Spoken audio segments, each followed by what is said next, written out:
Hello अस्सलाम अलैकुम। तो क्या हाल चाल है आपके मेरे जिगर। तो आज तो हाईवे की क्लास स्टार्ट हो गई है। वेट, इधर, हाँ। तो हाईवे की क्लास स्टार्ट हो गई है। लेक्चर नंबर 3 है आज। तो पिछले 2 लेक्चर में हमने 100 क्वेश्चंस कंप्लीट कर लिए हैं। Now we will see another 50 question today. कह रहा है कि the group index for a soil whose liquid limit, देखो लिक्विड लिमिट दी है 40। एक मिनट, पेन चेंज करेंगे।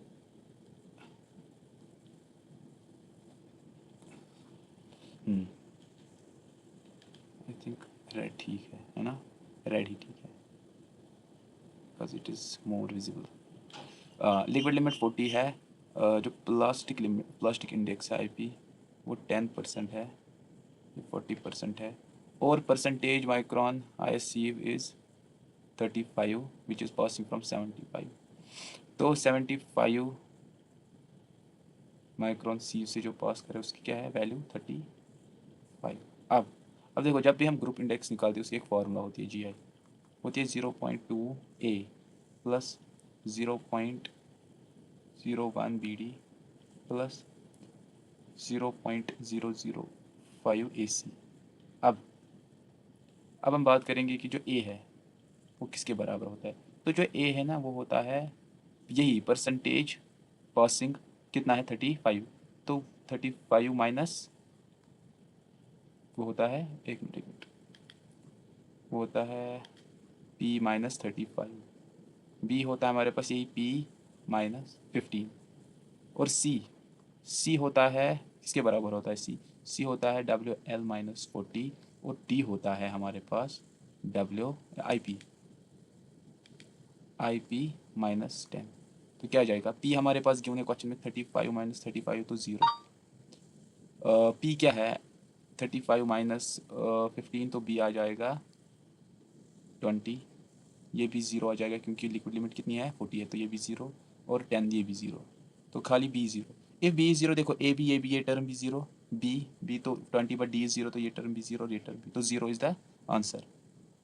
इसकी एक टेबल भी होती है, देखो GI वैल्यू,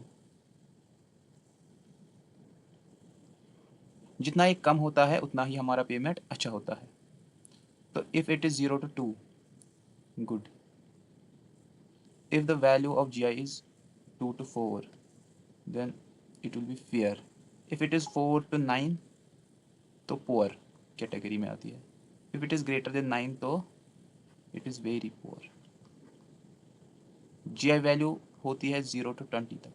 जितनी ज़्यादा होगी उतना ही वीक, जितना कम होगी उतना ही स्ट्रॉन्ग। चलिए क्वेश्चन नंबर 2। हाँ, कह रहा है कि bottom most layer of payment, देखो अगर हम फ्लेक्सिबल पेमेंट की बात करेंगे, इन फ्लेक्सिबल पेमेंट हमारे पास डिफरेंट लेयर, सबसे नीचे जो लेयर होती है उसको हम कहते हैं सब ग्रेड। क्या कहते हैं, सब ग्रेड। उसके ऊपर कहते हैं हम सब बेस। क्या कहते हैं, सब बेस कोर्स। फिर आता है बेस कोर्स, ये लेयर है किसकी, फ्लेक्सिबल पेमेंट की, बेस कोर्स। फिर इसके ऊपर आती है बाइंडर कोर्स। क्या आती है, बाइंडर कोर्स। फिर सबसे टॉप पे आती है, उसको हम कहते हैं वेयरिंग कोर्स या सरफेस कोर्स। देखो अगर हम बात करेंगे जो बेस कोर्स पे हम क्या करते हैं, बेस कोर्स पे हम यूज़ करते हैं प्राइम कोड। क्या करते हैं, प्राइम कोड। और प्राइम कोड का बेसिक फंक्शन होता है, क्या होता है, प्राइम कोड का बेसिक फंक्शन, जो सब बेस में वॉइड्स रह गए उनको क्या करना, फिल करना, फिल दी वॉइड्स। और ये क्या होते हैं, लो विस्कोसिटी होती है इनकी। क्या होती है, लो विस्कोसिटी। अगर हम बाइंडर कोर्स की बात करेंगे तो इधर हम यूज़ करते हैं टैग कोड। क्या करते हैं, टैग कोड। टैग कोड वहाँ यूज़ करते हैं जहाँ हम क्या करेंगे कि एग्जिस्टिंग लेयर रोड की, उसके ऊपर हम न्यू रोड बनाएंगे। एक एग्जिस्टिंग रोड पे हम न्यू रोड बनाते हैं, तब पहले हम यूज़ क्या करते हैं, टैग कोड। इसकी विस्कोसिटी भी मतलब प्राइम कोड से ज़्यादा ही होती है, मीडियम हम कह सकते हैं, मीडियम।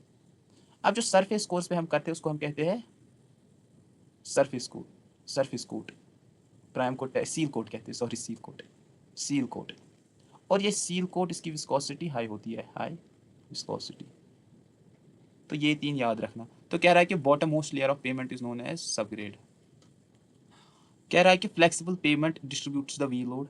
अगर मैं फ्लेक्सिबल की बात करूं तो इसमें क्या होता है, एक तो ग्रेन टू ग्रेन और एंड लेयर टू लेयर, मतलब इसमें डिफरेंट लेयर होते हैं। If we talk about the rigid pavement, the mode that which the load distributors, उसको हम क्या कहते हैं, उसको हम कहते हैं slab action, by slab action या स्ट्रक्चरल एक्शन। तो इसका आंसर आएगा through the set of layers to the subgrade. कहाँ, चलिए अब कह रहा है कि the number of repetitions which the pavement thickness designed for a given wheel load which should be able to support during the life of span. अब ये सीधे सीधे डाटा है, वो कितना होता है, वो होता है कितने रिपीटिशन, 10 लाख रिपीटिशन। तो इसमें एक, अच्छा ये एक ऑप्शन है, देखो इसमें एक मिस्टेक हुई, ये सी ऑप्शन इधर है, ओके। ए, ये ए है, ये बी है, ये सी है और ये डी है। अब कह रहा है कि group index method for design of flexible pavement, ये क्या है, एक थ्योरेटिकल मेथड है, an empirical method of based of physical properties, an empirical method based of strength, a semi empirical. देखो कल मैंने डिस्कस किया था, जो ग्रुप इंडेक्स है, group index is empirical method, empirical, but ये बेस्ड ऑन होता है, हमने देखा अभी किस पे, फिजिकल प्रॉपर्टीज पे, फिजिकल क्योंकि हमने क्या क्या देखा, जब फॉर्मूला देखी 0.2 ए बी प्लस ए खाली 0.05 डी डी प्लस 0. ए सी और 0.01 बी डी, तो ये होते हैं इसकी फॉर्मूला।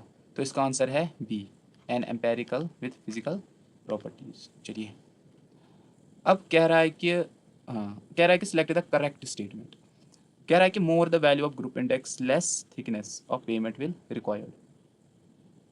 मोर, जब ज़्यादा वैल्यू होती है ग्रुप इंडेक्स की तो लेस थिकनेस नहीं, मैंने कहा जब ज़्यादा वैल्यू होती है तो वो पुअर क्वालिटी की होती है, क्या होती है, पुअर क्वालिटी, तो थिकनेस बढ़ानी पड़ती है हमें। तो पहला ऑप्शन नहीं है।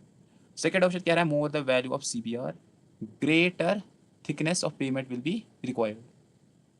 अब कह रहा है कि अगर सी बी आर का वैल्यू क्या हुआ ज़्यादा, तो ज़्यादा थिकनेस दी नहीं, जितना सी बी आर का वैल्यू होता है ज़्यादा उतना ही थिकनेस हमें कम करनी पड़ती है पेमेंट, तो ये भी क्या है, रॉन्ग।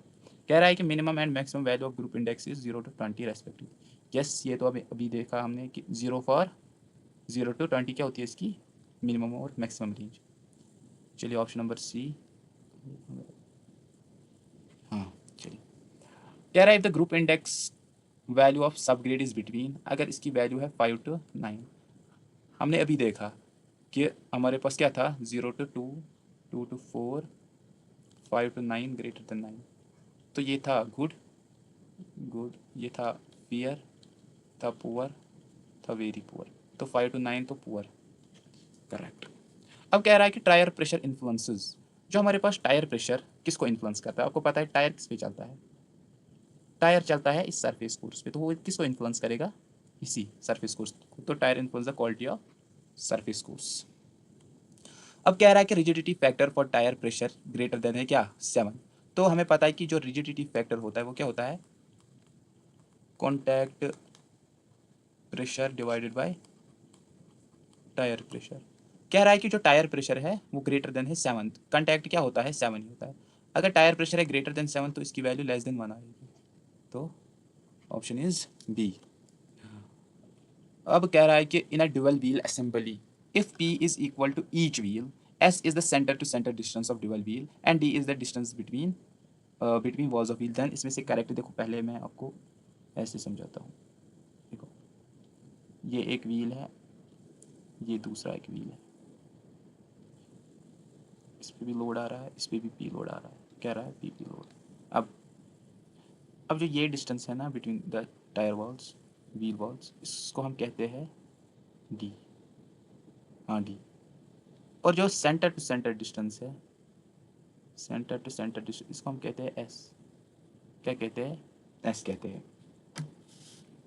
अब कहाँ गया पेन, पेन ही हाँ, देखो देखो ये एक क्या करता है, जब भी ये डिस्ट्रीब्यूट होता है तो इसकी डायग्राम कुछ ऐसे बनती है, ऐसे ये नीचे डिस्ट्रीब्यूट होता है 45 डिग्री के एंगल पे। अब क्या कह रहा है देखो, अब जब जो हमारे साइंटिस्ट है उन्होंने क्या की, इस पे रिसर्च की। जब हमारे पास लोड पी आता है, क्या आता है, लोड पी आता है, तो जो हमारे पास स्ट्रेस आता है वो किस डेप्थ पे आता है, d/2, किस डेप्थ पे आता है, d/2। बट अगर लोड हमारा 2p है, क्या है, 2p, तो पता है स्ट्रेस कितने पे आता है, वो आता है 2 × s, क्या आता है, 2 × s। तो यही कह रहा है। अब देखेंगे कि इसमें से कौन सा ऑप्शन सूटेबल है। अब एक minute, each wheel load act, नहीं ये तो नहीं, total stress due to dual wheel at any depth greater than 2s is equivalent to load 2p। हाँ, तीसरा कह रहा है कि s नहीं 2 होगा, 2s होगा, ये तो रॉन्ग है। यहाँ पर कह रहा है 2d नहीं, अगर हमारे पास p है तो d/2 डेप्थ पे आ जाएगी, तो इसका करेक्ट ऑप्शन है b। तो ये बात याद रखना, इफ लोड इज p तो डेप्थ क्या होगी, d/2। अगर लोड 2p है तो किस डेप्थ पे आएगी, 2s। ये ऐसे होता है, अगर d है तो ये आएगा d/2 पे, अगर 2p है तो ये आएगा 2s पे, क्या आएगा, 2s पे। चलिए अब हम बात करेंगे कि main drawback of CBR method. देखो CBR मेथड, पहला, does not consider the strength characteristic of subgrade, नहीं ये तो करता है, it's a complex method, complex भी नहीं है, gives the total thickness which remains the same irrespective of quality of material used in the component of layers, और does not give the thickness of individual. देखो option number C is correct. अब मैं समझाता हूँ कैसे। देखो जब भी हम CBR टेस्ट करते हैं, क्या करते हैं, कैलिफोर्निया बेयरिंग टेस्ट, एक तो ये बताता है हमें थिकनेस ऑफ लेयर, क्या बताता है, थिकनेस ऑफ पेमेंट। अगर देखो, बट जब भी हम थिकनेस ऑफ पेमेंट को क्या करते हैं, कैलकुलेट करते हैं, वहाँ पर क्वालिटी ऑफ मटेरियल पे कोई बात नहीं होती है। तो जब क्वालिटी पे बात नहीं होती है, जैसे फॉर एग्जांपल मुझे एक रोड बनाना है, तो मैंने CBR टेस्ट किया, CBR टेस्ट से मुझे पता चला कि 25 mm का हमें क्या देना है, थिकनेस पेमेंट में देना है। बट जो वहाँ पर मटीरियल है वो पुअर क्वालिटी का है। अगर ये पुअर क्वालिटी का है तो डेप्थ तो बढ़ानी है, बट ये हमें ये नहीं बताता कि डेप्थ बढ़ाएंगे, वही 25 हमें कहता है। या मटीरियल अच्छा भी आ रहा है तो घटानी पड़ेगी, तो नहीं, ये फिर भी क्या बताता है, irrespective of quality of material हमें क्या बताता है, टोटल थिकनेस। चलिए, तो option number C gives the total thickness which remain same, वो सेम ही रहता है क्वालिटी कैसा भी हो। चलिए अब हम बात करेंगे कि critical load position in a rigid pavement design is taken as. देखो पहले मैं समझाता हूँ। देखो हमारे पास load, critical load, if it is, अगर ये पेमेंट है ना, तो किस किस पे हम एनालिसिस करते हैं, एक तो हम करते हैं इंटीरियर पे, इसको हम क्या कहते हैं, इंटीरियर, और इसको हम कहते हैं कॉर्नर रीजन, कॉर्नर, और इसको हम कहते हैं एज, EDG। अब देखो हमारे पास एक तो होता है, दो तरीके के स्ट्रेस होते हैं, एक तो होता है व्हील स्ट्रेस, व्हील लोड, या व्हील स्ट्रेस जो व्हील पेमेंट पे लगाता है, और दूसरा होता है हमारे पास टेम्परेचर स्ट्रेसेस, स्ट्रेसेस। देखो व्हील, मैंने आपको बताया कि व्हील पे कैसा होता है। अगर हम बात करेंगे कि पहले व्हील की बात करेंगे, अगर अगर लोड आ रहा है एज पे, क्या आ रहा है, इस एज पे लोड आ रहा है, तो बताओ क्या होगा, देखो क्या होगा, ये ऐसे क्या कर जाएगा, पेमेंट डिफ्लेक्ट कर जाएगा। देखो टॉप पे तो क्या आ जाएगा, कंप्रेशन, तो टॉप पे कंप्रेशन आ जाएगा, कंप्रेशन, और बॉटम पे क्या आ जाएगा, बॉटम पे टेंशन आ जाएगा। अगर हम बात करेंगे किस पे, अब हमने ये बात की थी एज पे या इंटीरियर पे, अब बात करेंगे एज पे। अगर अब एज पे बात करेंगे तो सेम इफेक्ट आता है कि ये ऐसे डिफ्लेक्ट होती है। तो ऊपर आता है टॉप पे, क्या आता है, टॉप पे कंप्रेशन आता है, और बॉटम पे आता है टेंशन। बट बट अगर हम कॉर्नर की बात करेंगे, इस कॉर्नर की, अगर लोड इधर आ रहा है तो इसकी डिफ्लेक्शन कैसे होती है, एक कैंटिलीवर जैसे। तो इसमें क्या आता है, इसमें टॉप पे टेंसाइल आता है, टॉप पे टेंसाइल स्ट्रेस आता है, और बॉटम पे कंप्रेसिव स्ट्रेस आता है, कंप्रेसिव स्ट्रेस आता है। ये पूछा जाता है एग्जाम में कि बॉटम या अपर लेयर पे, टॉप लेयर या बॉटम लेयर पे क्या क्या फोर्सेस के नेचर होते हैं। अब हम बात करेंगे जो टेम्परेचर है।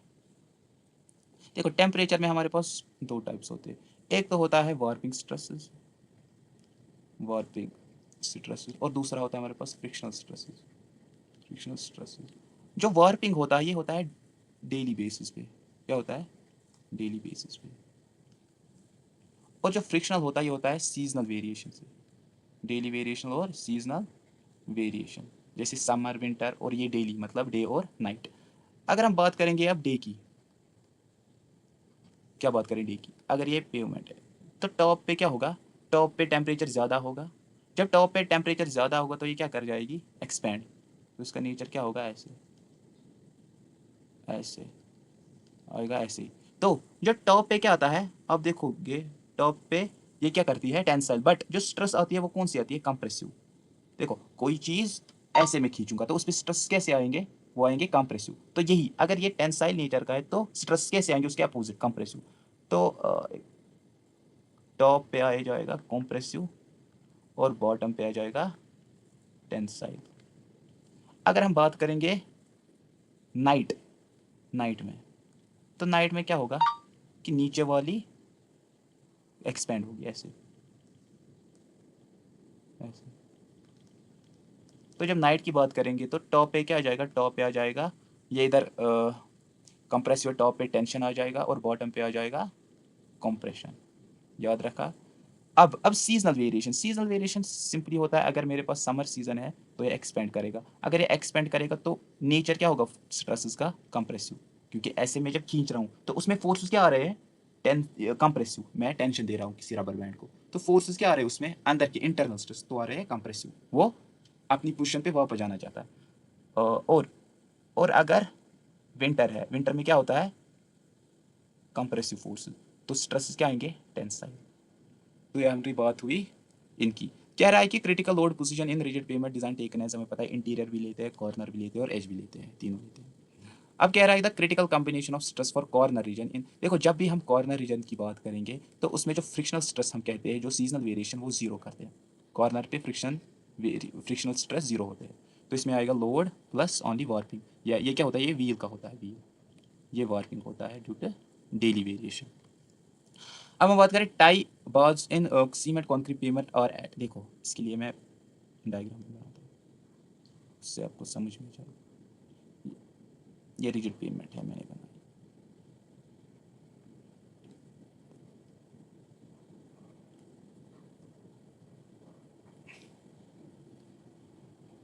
गाड़ियाँ यहाँ से चल रही है, हाँ ये रोड है, गाड़ियाँ यहाँ से चल रही है।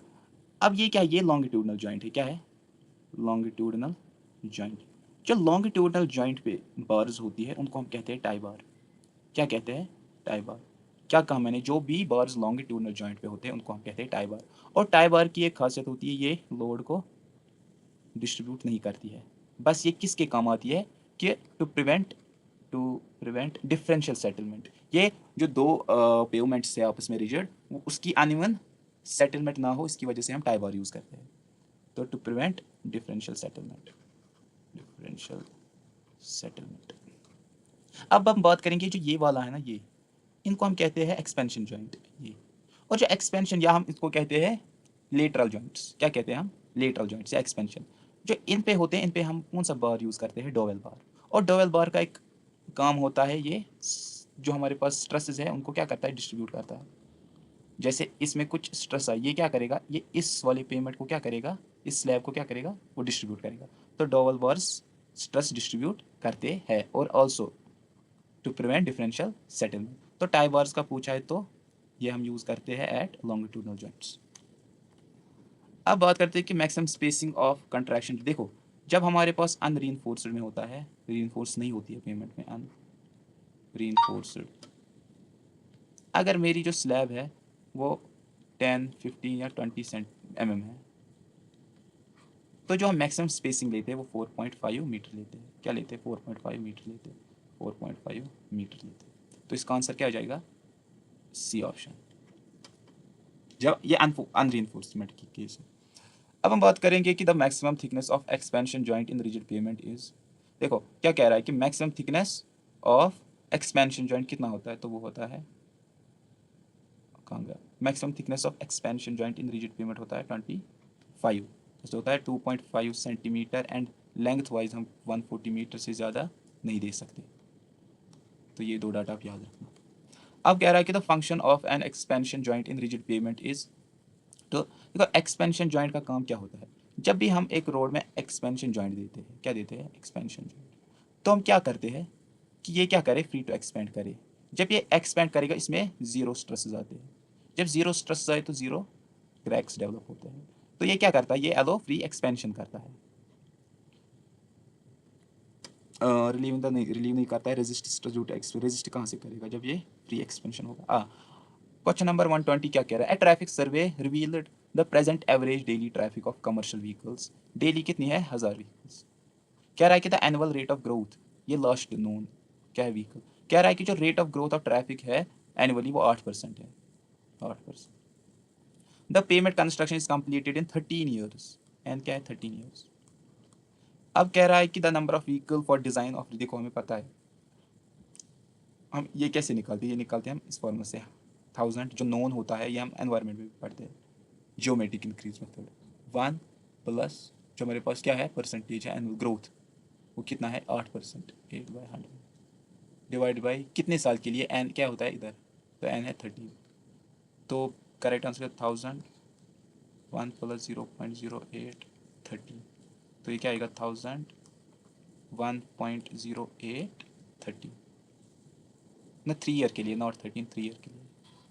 मैंने 13 लिखा था, तो ये 3 ईयर के लिए क्या है 3। तो करेक्ट ऑप्शन इज ए। अब कह रहा है कि the fundamental factor in the selection of pavement is, देखो जब भी हम पेमेंट बनाते हैं हम क्या देखते हैं, हम सबसे पहले देखते हैं कि उस पर ट्रैफिक हमें कितना, या उस रोड पे ट्रैफिक कितना है और वो किसके लिए डिज़ाइन करना है।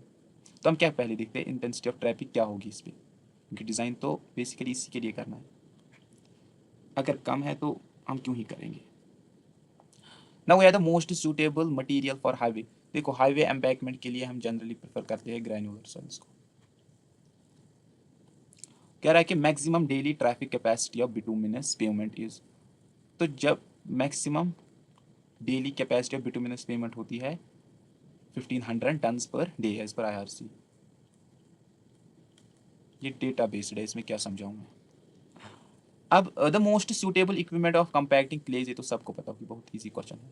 इसको हम शीप से करते हैं, अगर वाइब्रेटरी है तो सैंड के लिए, ये ग्रेवल वेल के लिए कंपैक्ट ग्रेवल। कह रहा है कि the aggregate required for 1 kilometre, एक रोड है उसकी क्या है लेंथ 1 किलोमीटर है। वाटर बाउंड मैकेडम है पर मीटर विड्थ, विड्थ है जो ये विड्थ है 1 मीटर है, विड्थ है 1 मीटर और थिकनेस क्या है 10 mm।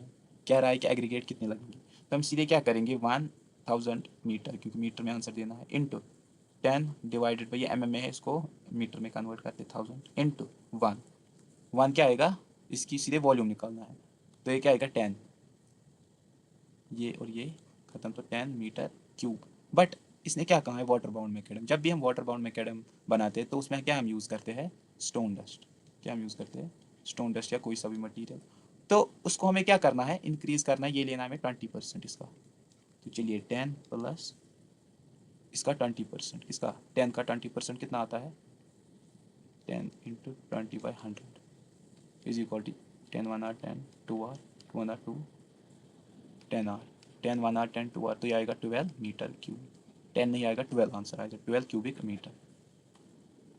अब कह रहा है कि the camber off shoulder in water bound macadam road should be, तो कैम्बर हम इक्वल टू क्या करते हैं, जो भी पेमेंट की स्लोप होती है वही हम शोल्डर की भी रखते हैं, equal to cross slope of payment.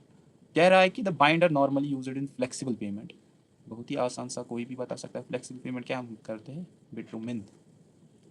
Now we have in highway construction rolling, देखो एक जब भी हम हाईवे बनाते हैं ना तो उस पर क्या चलते हैं रोलर्स और compacting.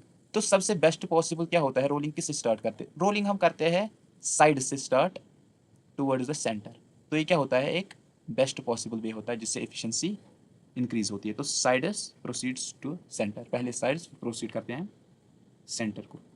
Now for a what for a construction of W B M the characteristic, देखो पहले हम क्या करते हैं, पहले हम करते हैं ड्राई रोलिंग, क्या करते हैं हम ड्राई रोलिंग करते हैं।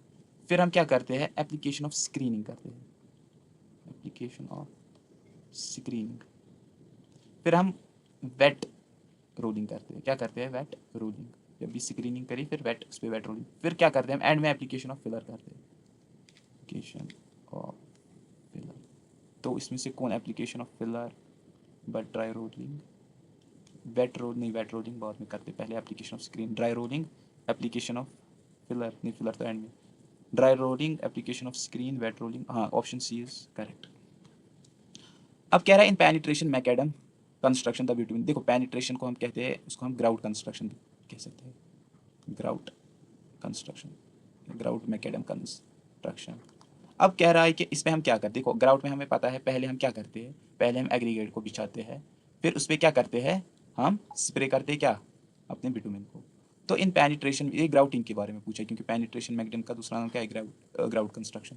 The bitumen is spread after aggregate, हाँ एग्रीगेट के बाद ही क्या करते हैं हम बिटुमिन को स्प्रेड एंड कॉम्पैक्ट करते हैं, तो option A is the correct. Now when the bituminous surface is done on already existing black top road और over existing cement concrete, type मैंने कहा था कि मैंने 3 डिस्कस किए थे, एक तो प्राइम, दूसरा टैग और तीसरा सील कोट। तो प्राइम मैंने कहा था कैपिलरी वॉइड्स को फिल करने के लिए, टैग मैंने कहा था कि जब भी हमारे पास एक रोड पे दूसरी रोड, हमें एग्जिस्टिंग रोड पे क्या बनानी होती है, दूसरी रोड, तो उसमें हम पहले टैग कोट का यूज़ करते हैं। सील कोट हम किस पे लगाते हैं, वेयरिंग कोट्स पे। ये होता है लो विस्कोसिटी, ये मीडियम विस्कोसिटी, ये हाई विस्कोसिटी। सील कोट होता है हाई विस्को, तो tack coat is correct answer. चलिए, कह रहा है which of the following premix method is used for base course, base course के लिए हम कौन सा यूज करते हैं, हम करते हैं बिटुमिनस बाउंड मैकेडम। देखो जो शीट असफॉल्ट होता है ना, इसमें हम एक तो हम इसमें हम कोर्स एग्रीगेट या coarse grain, sorry coarse aggregate use नहीं करते हैं। बाकी हम फाइन ग्रेन होता है, फिलर होता है, हमारे पास स्क्रीनिंग होता है, इसमें हम सब यूज करते हैं, बट विदाउट कोर्स एग्रीगेट इसमें हम यूज करते हैं। कह रहा है कि सिलेक्ट द करेक्ट स्टेटमेंट, कह रहा है कि quantity of binder required for tack coat is less than required for prime coat. Prime coat treatment is given for plugging the voids in water-bound macadam during bituminous construction. Seal coat is the final coat over certain previous bitumen pavements. A bitumen primer is a viscosity. देखो इस question में मुझे confusion है, confusion क्या सब होगा क्योंकि इसमें 2 ऑप्शन क्या है, करेक्ट है, ये भी करेक्ट है और ये भी, बट बुक ने क्या दिया है, D. A bitumen primer is a high viscosity. देखो कट बैक बिटुमिन किसे कहते हैं, कट बैक बिटुमिन। जब भी हम क्या करेंगे, अपने बिटुमिन की विस्कोसिटी डिक्रीज करेंगे, क्या करेंगे, अपनी विस्कोसिटी डिक्रीज करेंगे, तो हम यूज करते हैं वोलेटाइल, वोलेटाइल सॉल्वेंट, मतलब बिटुमिन में क्या करते हैं हम प्लस वोलेटाइल सॉल्वेंट, जो क्या करता है without changing the properties of bitumen, वो इसकी विस्कोसिटी को क्या करता है, डिक्रीज करता है। तो उसी को हम कहते हैं कट बैक बिटुमिन, जिसकी विस्कोसिटी कम हो due to adding some volatile solvents. The suitable surfacing material for bridge deck slab, तो जब सबसे सूटेबल हमारे पास होता है मैस्टिक एस्फॉल्ट, इसमें क्या होता है, मैस्टिक एस्फॉल्ट। अब आता है which of the following is considered to be the highest quality construction in the group of black top pavement. देखो सबसे इनमें से हाई क्वालिटी कौन होता है, तो सबसे हाई क्वालिटी बिटुमिनस कॉन्क्रीट होता है, क्या होता है, the thickness of bituminous carpet varies, तो बिटुमिनस की क्या थिकनेस होती है पेमेंट की, वो होती है जनरली 20 to 25। कह रहा है which of the following represents a carpet of sand bituminous mix without coarse aggregate, ये तो मैंने बताया, इसको हम कहते हैं sheet asphalt without coarse aggregate. कह रहा है in highway construction on super elevated curves the rolling shall proceed from, जब भी हम सुपर एलिवेटेड कर्व्स पे करते हैं रोलिंग, तो हम क्या करते हैं, हम lower edge to upper edge जाते हैं, क्या जाते हैं, lower edge to upper edge. Expansion joints in cement concrete pavements are provided at an interval of, तो हम एक्सपेंशन जॉइंट किस इंटरवल पे करते हैं, तो इन बिटवीन 18 to 21 हम क्या प्रोवाइड करते हैं, एक्सपेंशन जॉइंट। दूसरा होता है एक कंस्ट्रक्शन जॉइंट भी होता है, पता है कंस्ट्रक्शन जॉइंट वो जॉइंट होता है जब भी हम क्या करते हैं, एक पेवमेंट की कॉस्टिंग करते हैं, जब भी पेवमेंट की कॉस्टिंग हम करते हैं, तो इट इज़ नॉट पॉसिबल कि एक दिन में हम पूरा रोड बिछाएंगे, तो हम क्या करते हैं कि जब भी हम आधा रोड बिछाते हैं एक दिन में, तो जब कल आते हैं तो उधर एक हम जॉइंट छोड़ते हैं, तो उस जॉइंट को हम कहते हैं कंस्ट्रक्शन जॉइंट। अगर हम इसके साथ इसको मिलाएंगे तो वहाँ पर मोर चांसेस है कि वहाँ पर क्रैक डेवलप होंगे, तो इसीलिए वहाँ पर हम क्या करते हैं, कंस्ट्रक्शन जॉइंट प्रोवाइड करते हैं।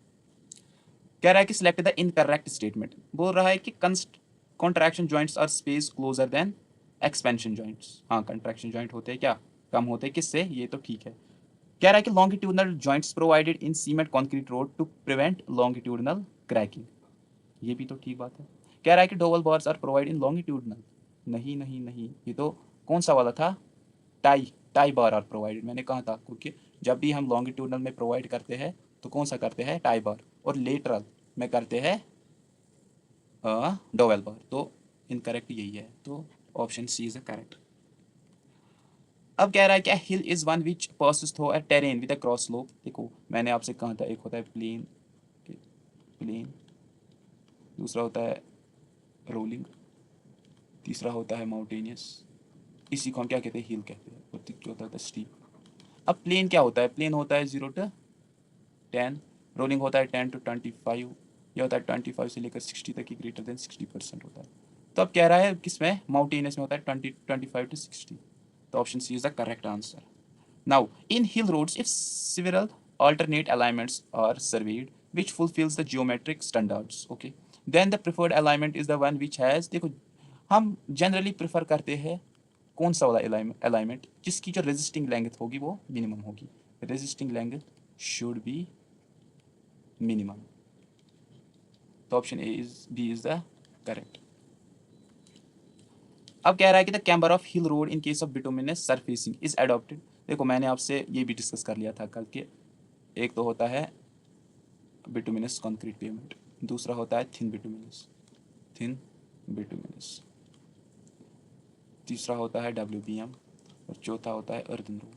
तो मैंने आपसे कहा था कि जो हमारे पास हेवी और किसके लिए, लाइट रेनफॉल के लिए, अभी वो मेंशन नहीं है, तो 1 in 50 क्या आता था, 2%। थिन बिटुमिनस क्या आता था, 1 in 40, तो 2.5। तो हमें क्या पूछा है, यही थिन बिटुमिनस का पूछा है, तो ये क्या होता है 2.5%, उसी को हम कहते हैं 1 in 40। चलिए next question, the super elevation to be provided in horizontal graph और रेडियस ऑफ हिल। तो इसमें क्या होते हैं, दो फार्मूला होते हैं, V²/127R और V²/225R। देखो जो ये है ना, ये होता है वो इक्विलिब्रियम वाला, और ये होता है जनरल, ये जनरल होता है, वो ये होता है, या डिज़ाइन, इसको हम इक्विलिब्रियम नहीं कहें, इसको डिज़ाइन कह सकते हैं, डिज़ाइन एज पर IRC, क्योंकि हम क्या लेते हैं, स्पीड को हम ओनली 75% लेते हैं। बट इसमें दोनों है, और क्वेश्चन में खास पूछा नहीं है कि कौन सा, बट बुक ने जवाब जो आंसर लिखा है वो ऑप्शन सी है, तो हम भी क्या जाएंगे सी के साथ। वैसे ये भी करेक्ट है, V²/127R, मैंने दोनों डिस्कस किए, एक तो है जनरल, दूसरा है डिज़ाइन वाला। अब है कि the minimum design speed for hairpin bends, जो hairpin bend as per IRC हम यूज़ करते हैं वो 20 kmph है। कह रहा है कि the drain which is provided parallel to roadway, देखो the drain which is provided parallel to roadway to intercept the water from hill. तो जो कौन सी वो ड्रेन है जो हम पैरेलली प्रोवाइड करते हैं to intercept the and divert the water from hill slopes is known as, तो इनको हम कहते हैं कैच वाटर ड्रेन्स। क्या हम कहते हैं, यही हम क्या प्रोवाइड करते हैं parallel to roadway, catch water drains. चलिए कह रहा है कि the words which are necessary on the hill side of roadway where earth has to be retain from slipping. देखो एक होता है ब्रेस्ट वॉल, ब्रेस्ट वॉल हम प्रोवाइड करते हैं on hill side of roadway, और हम रिटेनिंग वॉल, रिटेनिंग वॉल हम प्रोवाइड करते हैं on valley side of roadway, on valley side of roadway. तो इसका करेक्ट ऑप्शन है, तो पैरापिट, आपको पता है पैरापिट वॉल जब भी हम स्लैब बनाते हैं तो एक बाउंड्री बनाते हैं फेंस, तो उसी को हम पैरापिट वॉल कहते हैं। इसका करेक्ट आंसर है क्या, हिल साइड, तो breast wall is the correct. In hill road the side drains are provided, तो in hill road the side drains are provided on the hill side of the road on the opposite of the, तो जो हम hill road में side drains provide करते हैं वो किधर करते हैं, ये आर है, ये आर्क नहीं है, मैं कंफ्यूज हो गया, आर्क आर, तो आर प्रोवाइडेड ये हम करते हैं hill side of the road provide side drains. अब कह रहा है कि select the incorrect statement, incorrect कौन सा, emulsion is used for stabilising the desert sand, ये तो करेक्ट है, करते हैं। Soil lime stabilisation is very effective for stable, हाँ करते हैं, जब भी हम सॉइल लाइम स्टेबलाइज करते हैं वो किन के लिए करते हैं, ब्लैक कॉटन सॉइल, और क्यों करते हैं, क्योंकि ब्लैक कॉटन सॉइल में हमारे पास एक मिनरल होता है montmorillonite which have very high properties of shrinkage and swelling properties. तीसरा कह रहा है कि soil lime stabilisation is quite effective in warm regions, ये भी करेक्ट। कह रहा है कि soil cement stabilisation is quite durable for surface को, याद रखना जो सॉइल सीमेंट स्टेबलाइजेशन है वो हम सरफेस कोर्स के लिए यूज़ नहीं करते। तो करेक्ट आंसर इज डी। तो आज के हमारे 50 क्वेश्चंस कंप्लीट हो गए हैं। तो thank you for the joining and watching this session, and we will meet again tomorrow to complete more 50 questions. Thank you very much and keep learning, keep supporting me. Thank you. और मेहनत करो, मेहनत से क्या होगा, जितनी तुम मेहनत करोगे ना उतना ही देखोगे कि रास्ते अपने आप खुलते हैं। बस मेहनत करो, चाहे कि कैसे भी मेहनत करो, ऐसे वैसे 1 घंटा 2 घंटा, पर कंटिन्यू मेहनत करो, कंटिन्यू। तो एक दिन आएगा आपके रास्ते ऐसे ही स्प्रेड हो जाएंगे। Thank you, thank you for joining the session. We will end this session here and I'm going to King. चलिए बाय बाय।